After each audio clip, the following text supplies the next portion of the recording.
Hello Yessi. Thank you for joining us. No, thank you Aji for having me on board. Well then, welcome to space. I mean it's not like I had any other option. That's right, you said you brought news from the motherland. Yes. I bring news about all the major occurrences of water pollution on Earth. Where would you like to start off? One does not simply start off. Whatever, let's begin with what are the major pollutants of our water supply? Okay, so there are about three that stand out the most, which are chemical water pollution, oil spillage, and oxygen depletion. Wow, that is incredible. Is there any way you can share with us some information on each pollutant? Yes, of course. Chemical water pollution is when runoff can take dangerous chemicals to bodies of water. Because water is such an effective solvent, much toxic pollution that humankind generates eventually ends up in the ocean. After these chemicals get into the food chain, many of them continue to accumulate in the tissues of the animals that eat them. This leads to problems in the marine life such as cancer, lesions, genetic and developmental deformities, behavior abnormalities, reproductive failures, sex changes, and death. That sounds about right. What about oil spillage and oxygen depletion? Can you give me a minute to explain everything, please? Damn, I'm sorry. Well, as for oil spills are much more harmful to their immediate surroundings. Since oil cannot dissolve in water, it forms a thick sludge and floats on the ocean's surface. There, it suffocates fish, gets stuck in the feathers of birds which prevents them from flying, and stops photosynthesis in aquatic plants.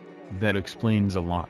Now, regarding oxygen depletion, it occurs when a lot of biodegradable materials are mixed with water. The number of anaerobic microorganisms will increase and use all the oxygen that can be used.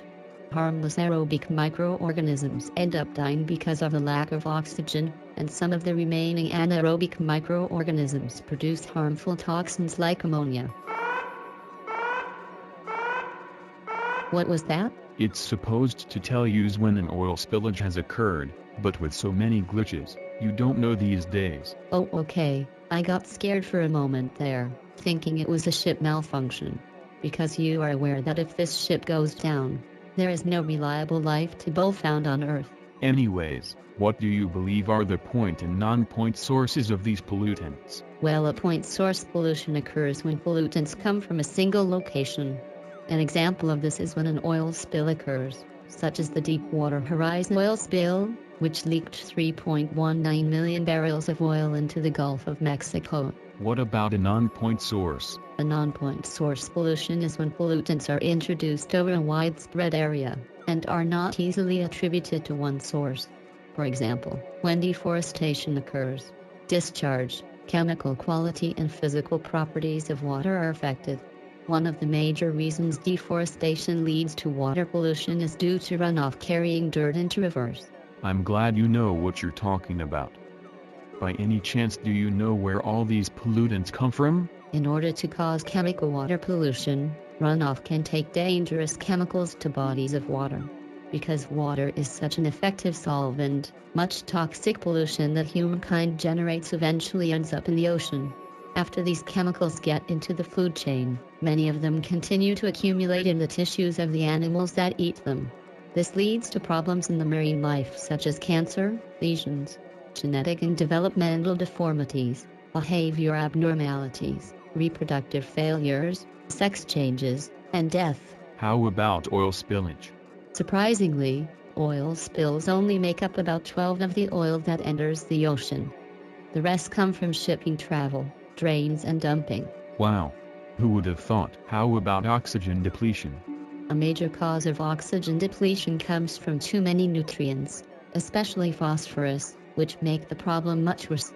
Most of the excess phosphorus comes from human activities, including sewage treatment plants and agriculture. Have scientists found any way to reduce these pollutants? Yes, of course. They have found it effective to remove the oil and cleaning the animals that have been contaminated. Also, to clean the water that has been contaminated by the chemicals. remove any dead or sick animals due to the chemicals, as well as providing extra amounts of oxygen if there is not enough for the living organisms to use. I'm glad that at least we know where it's coming from. Gladly, the scientists have found ways to measure the pollutants as well, such as taking samples, checking chemical samples, and taking temperatures. I also heard that there are various ways that these pollutants impact, such as mining zones, fertilizers, increased oil extraction, and dead zones. At least the government is taking responsibility and helping out. Yes, I heard about the EPA, which enforces federal clean water and safe drinking water laws, provides support for municipal wastewater treatment plants, and takes part in pollution prevention efforts aimed at protecting watersheds and sources of drinking water. I believe there were more laws though. Yes, the Clean Water Act and the Safe Drinking Water Act. Precisely. The Clean Water Act establishes the basic structure for regulating discharges of pollutants into the waters of the United States and regulates quality standards for surface water. It was enacted in 1948 as the Federal Water Pollution Control Act. Meanwhile, the Safe Drinking Water Act is the federal law that protects public drinking water supplies throughout the nation. Under SWDA, the EPA sets standards for drinking water quality and with its partners implements various technical and financial programs to ensure drinking water safety. Seems like you know what you're talking about as well. You're a smart one, aren't you? Well, Edgy, we ought to get back to Mrs. Bellow's class before she finds out we're skipping. Can we at least say goodbye to our audience? Please. You're a lost cause. Unlike our water problems. Goodbye everyone. Have a good class.